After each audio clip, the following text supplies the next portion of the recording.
Hey guys, it's Kevin again. This can be another classic movie for you guys.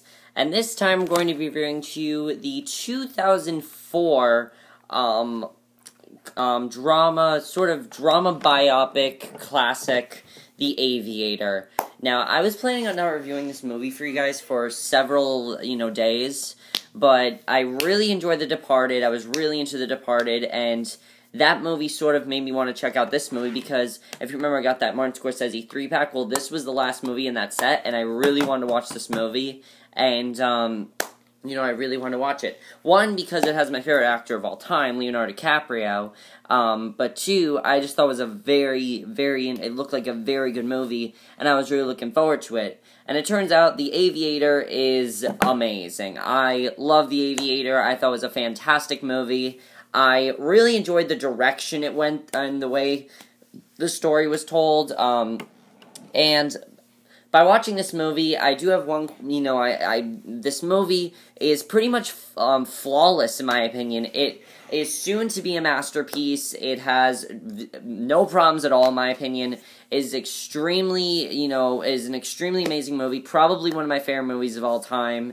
And just, it's one of those wow movies, and it's definitely one of the best biopics I've ever seen, personally. But let's talk about what it's about. Basically, this movie is about a guy named Howard Hughes. He did a lot in life. He wanted to accomplish a lot.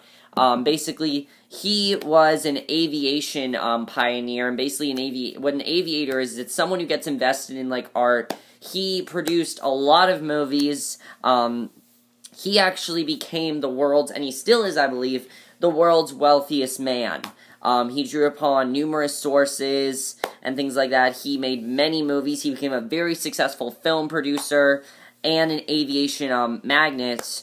However, he suffered, he eventually got, very unstable because he suffered to very severe OCD. And the movie kind of shows how the OCD kind of affected his life, and that's pretty much what The Aviator is about. It's about, sort of like how it affected his life and things like that, and that's pretty much what the movie's about. So, I really loved the plot. I thought the plot was very interesting. I went to this movie not really knowing too much about it, which, was very good, because, I didn't know too much about it, and I'm happy I didn't know too much about it because I really enjoyed it. And I actually, it's actually interesting. It's been a week since I watched Goodfellas, which I absolutely loved, and now I watched The Aviator, and both these movies were fantastic. Now, the biggest surprise with this movie is, the length of this movie. This movie is 170 minutes, but it flies by like that, and I'll talk about that in a second. But first, let's get to the acting.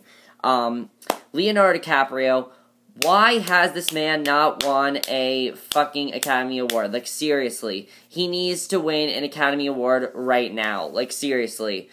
He is amazing. This is why he's my favorite actor. He got so into this role. I didn't even recognize Leonardo DiCaprio in this role. I didn't see Leonardo DiCaprio in this role. I saw Howard Hughes in this role. I saw Howard Hughes. I saw a character in this role. That's what's so great about Leonardo DiCaprio is he gets really into the accent, he gets really into the role he's doing, and this is probably my favorite performance from him. He got so, invested in this performance. He knew exactly what he wanted to do. He was, extremely three-dimensional he was amazing in this movie. He actually won a Golden Globe for this, which he has won Golden Globes, but he needs to win a fucking Oscar. Seriously, people. The man's a genius. Seriously. The man is a genius. I mean, he looks over his scripts very carefully. You can tell that he has his dialogue done very well, and he just did an amazing job in this movie. And what I also loved about his character was his transformation, very much like Goodfellas with Ray Liotta, but even more this movie. And with The Aviator, it's more of like how his condition of his OCD worsened, and the more it worsened, the less, the more worser his appearance became, the more, not professional his appearance became, and the worse his life got. And Leonardo DiCaprio portrayed that in a very good way, and I thought he did a very good job with doing that. He was fantastic. Then you have Cate Blanchett as Katherine Hepburn, and she was great as well. I didn't recognize Cate Blanchett in this movie. I saw Katherine Hepburn. I didn't see Cate Blanchett. I saw Katherine Hepburn, and she did an amazing job. You know, you really saw that she cared about him and really wanted to settle down with him. But, of course, he had way too many problems, and she was just kind of scared of him, and they were very good friends, they were very good friends and things like that, and she was there for him quite a few times after their relationship failed, but, she definitely did do a very good job, and I really enjoyed her acting in the movie. She actually won an Oscar for the movie, and that's what appalls me about Leonardo DiCaprio not winning an Oscar. She wins the Oscar, but Leonardo DiCaprio doesn't? What? Seriously, people? He should have won the Oscar. He was amazing. John C. Reilly had a very good role. He was sort of, Howard Hughes' assistant, also his really good friend, Noah Dietrich. I really liked his character. He was one of the few characters that always did what was in Howard's best interest. He was always there for him. He really cared for him. He did whatever he said. He was very patient with him, even though he knew he suffered from OCD, so he was very patient with him, and I really liked that about his character. I liked how patient he was with him and things like that. He just did a fantastic job in the movie, and he was definitely very, very good. This is before John C. Reilly did comedies. He used to do dramas, and, now he does comedies, but he really is great when he's in dramas. I mean, really, he's a great actor. Kate Beckinsale as Ava Gardner. I thought she was actually fantastic. I thought she was actually a little bit better. I understand why why Cate Blanchett won, but she was just as good as her. I thought she was very, very good in the movie. I liked how she really liked him, but there's a great line in the movie. He keeps asking her, do you want to marry me? Do you want to marry me? Do you want to marry me? And every time he asks her, she says, she says to him, basically, that you're too crazy. It really shows that she was in love with him, and she really did want to settle down with him. Much like Katherine Hepburn, but with her, they stayed together, but they never actually got married because of his condition. It was just too severe for her to, deal with at points, and it was hard for her to deal with, but she didn't want to, but she stayed with him, and I was happy that unlike Katherine Hepburn, she was there for him. She helped him with things. She actually helped him give a very good speech, which I'll talk about, but she was definitely very, very good in the movie. Alec Baldwin was also very good. He had a supporting role, but he was also very good in the movie. I thought he was very, very good. Very fantastic role for him. He did a great job. Alda, just like every Martin Scorsese movie, there's a shit ton of actors in this movie. But as I said, let's get to the directing. The directing is Martin Scorsese, and wow, once again, as I said, Martin Scorsese's best movies. Every single movie, he does such a great job of putting you in that place, putting you in that setting, putting you in that time period. I really felt like I was in the 1920s in this movie, the 1930s, or, the movie takes place, I believe, 1920s to 1940s, and, Scorsese did a great job of portraying that, definitely. I thought he did a fantastic job of doing that. His scenery, the way he does the sets, the way he thinks about, how to direct movies.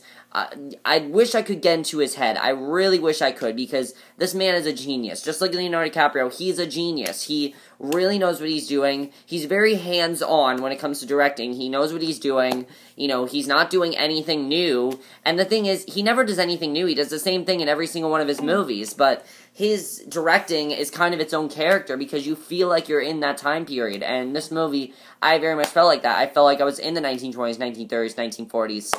By the way, one of the great things about this movie, you know how some biopics, they use modern music? This is not one of those movies. They use songs from that time period, and that is great. That is why Martin Scorsese is the man. This is not like The Great Gatsby, where they're partying to, songs from, the current century.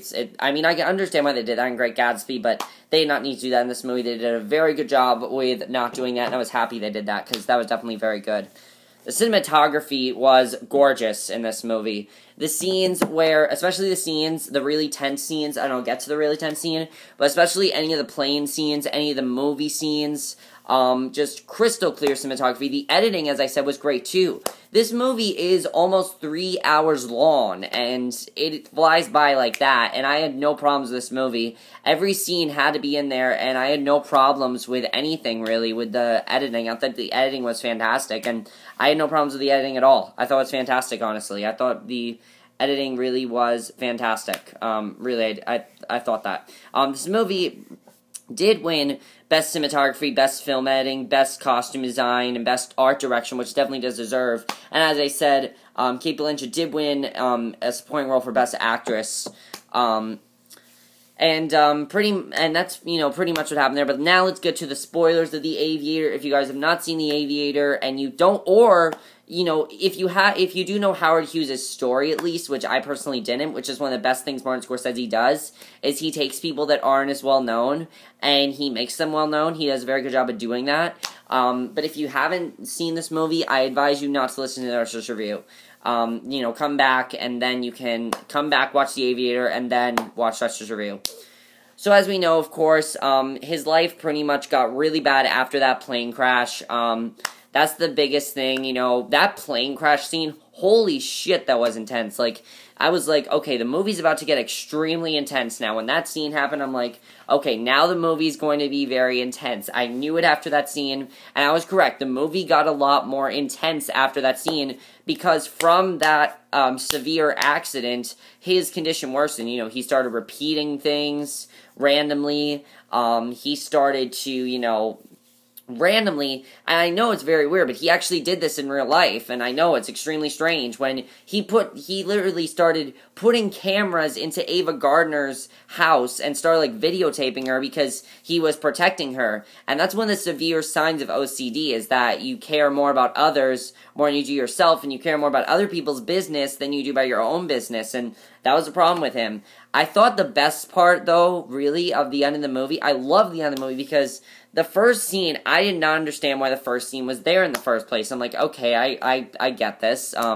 However, at the end of the movie, of course, we find out that scene is in there because it turns out that his mother was kind of the one that gave him this OCD, because she said, you're going to catch a cold, you're going to get the flu or whatever. And that's why he started to become so, paranoid of germs and things like that.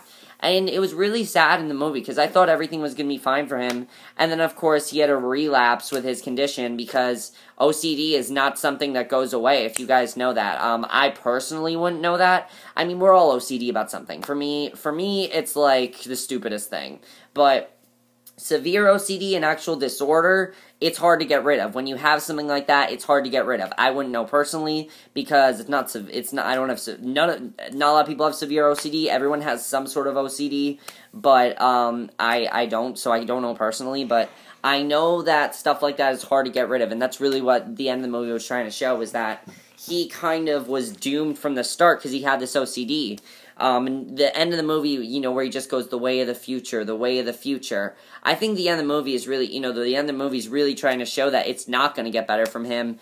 And it's really sad, actually, definitely. That's why, one of the reasons why I loved it, because the first half of the movie, it's really positive, it's really happy, everything's really happy in the movie, but after that plane crash, everything just goes really bad after that. And I really enjoyed that about the tone of the movie. The tone was also fantastic. I forgot to talk about that. The tone was great in this movie, and I loved the tone. I had no problems with the tone. I thought the tone was great in the movie. They set the tone very, very well in this movie, and I really enjoyed that. So yeah, and I think the only other thing I will talk about is I felt bad for, that one girl, what was her name? Faith, Darmahue. Why didn't we see her after that one scene? I mean, I get that she wasn't part of his life anymore, but, that's pretty much... And by the way, guys, if you guys don't know, he's in every single scene. Leonardo DiCaprio's in every single scene. There's no him not being in a scene. It's all him being in one scene, in every scene. That's basically what the movie is.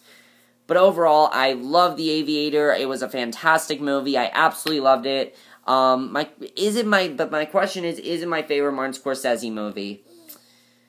I think so. I think so far, of the ones I've seen, it probably is my favorite, but I still love Goodfellas, and I still love The Departed. Like, it's a three-way tie between all three of these films, and yet I still love Taxi Driver and Raging Bull. Martin Scorsese, it's extremely hard to pick his favorite movie. That's why he's my favorite director, because it's extremely hard to pick a favorite movie from him. But I love this movie. I encourage all of you to see it because it's a very good movie, very well put together. Yes, it's long, but you guys are going to get through it because you'll get really into the story. You'll get really into the whole thing between him making movies and him preparing with, him working on being an aviator, and, his struggle with women and his OCD. There's something that everyone will be interested in. That's really what this movie is. It has a little something for everyone.